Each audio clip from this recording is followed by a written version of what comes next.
What's up guys, Houndish here, and today we're jumping in to talk a little bit about the upcoming Destiny 2 update, which is called Into the Light. Bungie have touted this as being a sort of gateway or a stepping stone into the final shape itself, and of course the content drop is partially filling the gap given that final shape is delayed. But it's also an opportunity to get players back on board, and for Bungie to sort of drum up some hype for the expansion itself. So we're going to talk about that briefly, although the main purpose of the video is to discuss a series of leaks about Into the Light and some of the content that we're going to see. As always, these are absolutely not confirmed, but some of them come from pretty reputable sources in terms of previous leaks, and there's a track record of posting mainly what turns out to be correct information about upcoming content. So we're going to discuss all of it in the video today. As always, give us your thoughts on what you'd like to see in Into the Light down below, and any impressions you have on the leaks themselves, but without further delay, let's get into it. And so firstly, in terms of what Bungie have said about the Into the Light update, Bungie have said that beginning in April we're delivering a 2-month content update available to everyone called Destiny 2 Into the Light, and this will prepare players for their Guardian's journey into the Traveler. And they'd also said that Into the Light will touch on content that players haven't thought about in several years. And that indicates that Bungie do plan to potentially reprise some content, although they haven't specifically spoken about reprisals just yet. We do now have confirmation though that this will launch on April 9th. Bungie say it will also include further tuning to the sandbox and quality of life updates. And they've added that it will deliver new game content available for all players through the months of April and May, which is something that Bungie are going to reveal over the course of 3 live streams in the next few weeks. So considering that 3 different live streams will take place, it seems that there will be a few different elements to the update. As many players have pointed out, taking a look at the armor, firstly, it looks like the Guardians have some sort of updated or reprised Vanguard armor, but players have been even more interested in the weapons they're holding. So the Titan's got a vortex frame sword, somewhat like the Slammer, which is the new Nightfall sword this season, although it appears to have a different skin on it. Then the Hunter's holding a hand cannon that looks very much like the Midnight Coup hand cannon, and while I originally thought the Warlock was holding a shotgun, taking a closer look after reading a bunch of comments, yes, it does look possible that this could be a weapon like the Blast Furnace Pulse Rifle, which is one of the old Black Armory weapons, and we've had plenty of rumours about potential Black Armory reprisals as part of this update. So,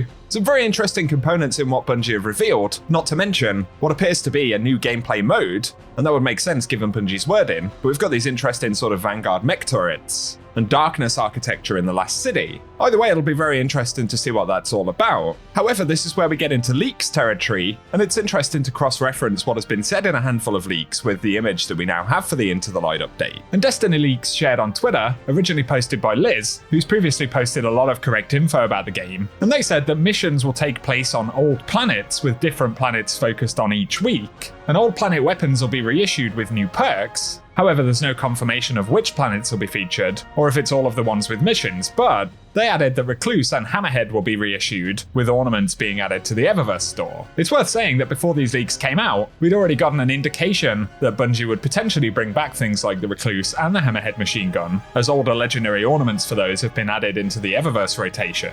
So whether that part of the leak in itself is correct or not, there's still a very strong indication that these weapons will be reprised in one way or another starting in April, as it is relatively unlikely that Bungie would add ornaments for weapons that are completely sunset. Otherwise, though, it is worth saying that there's no indication, based on the image that Bungie have provided, that these specific things will happen, but again, we should keep in mind that Bungie have 3 different live streams planned, which does sort of suggest that the Into the Light update will touch on various different parts of the game, so only time will tell on that front. But adding to that, Bungie leaks shared, in terms of unconfirmed Into the Light leaks, Ethan have posted that Destiny 2's upcoming release, The Final Shape, features a new social space that's like a combination of the Helm, D1 Tower, and the D2 Tower, but they'd also said that a Galahorn ornament set was planned for early in 2024, and that is interestingly something that we have seen in the Eververse store with the March update. This was originally posted back in December, so it was quite a while before the March update itself, and given that that part of this leak turned out to be true, it may add a little bit of validity to what we're seeing here.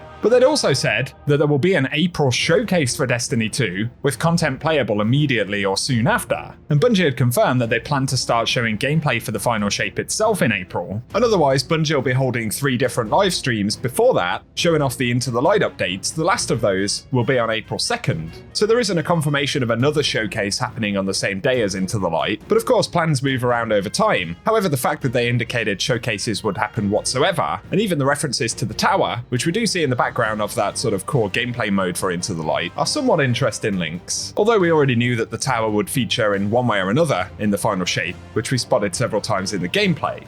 And this is where another interesting leak comes in, and this is a pastebin that was posted 2 days after the March update actually dropped. So again, it isn't possible to 100% verify this info, but that one stated that there will be a Bungie showcase on April the 9th, with Into the Light releasing the same day, and that during that showcase there'll be more information on the final shape and episodes. And if that's true, it's something that Bungie will probably announce pretty soon. And we saw that with the final shape reveal itself. There was a final shape showcase and the launch of a new season on the same day. And given that Bungie have indicated there will be some kind of narrative connectivity between Into the Light and the final shape, that's something else that seems entirely possible. But more elements of this pastebin include that apparently there won't be a Destiny 2 expansion for 2025, but on top of episodes, they have something similar to the 30th anniversary planned instead, with 3 episodes planned for year 8 and a new saga slated to begin in 2026. But then looping back to Into the Light specifically, it says that Ada 1 is firing up the forges again to prepare us to take on the Witness, with Black Armory forges returning and forge weapons coming back with updated perks and origin traits, although according to this that will exclude the Ringing Nail auto rifle and the world drop forge weapons. But they did add that forge weapons all have Obsidian Radiance temper effects active by default now, and they'd said that Niobe Labs will return. So that's very interesting. At the moment, the only indications we have that that could potentially be true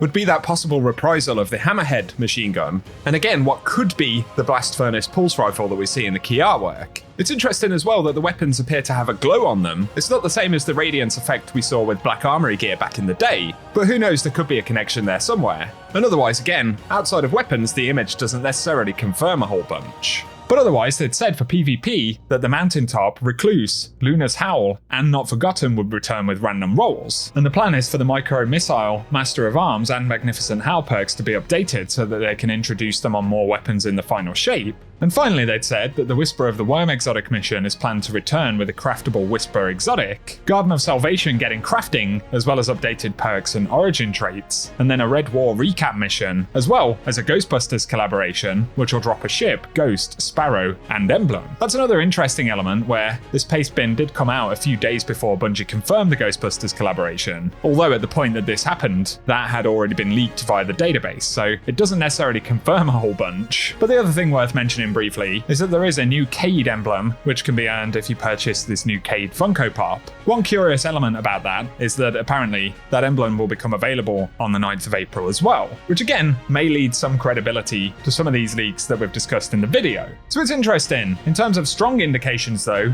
the possibility of Whisper getting some kind of update certainly doesn't seem crazy, given that there's a new ornament for that also in the database, which is going to be a silver only thing. And then we know that we're going to get ornaments for Recluse and Hammerhead, as well as some Season of the Forge and Season of Dawn armor sets in the Eververse store for both Silver and Bright Dust. There are actually a handful of sets that have appeared in there, so take it all with a pinch of salt, but I think we've got some pretty strong indications about what we're likely to see, so I thought it was worth covering this in the video today. As always though, give us your thoughts down in the comment section. What do you think of the leaks? Do you think they're credible, possible, or totally bonkers? Give us your thoughts below. Otherwise though, if you've enjoyed the video today, a rating really does help us out down below, but for now, I hope you guys have an awesome day.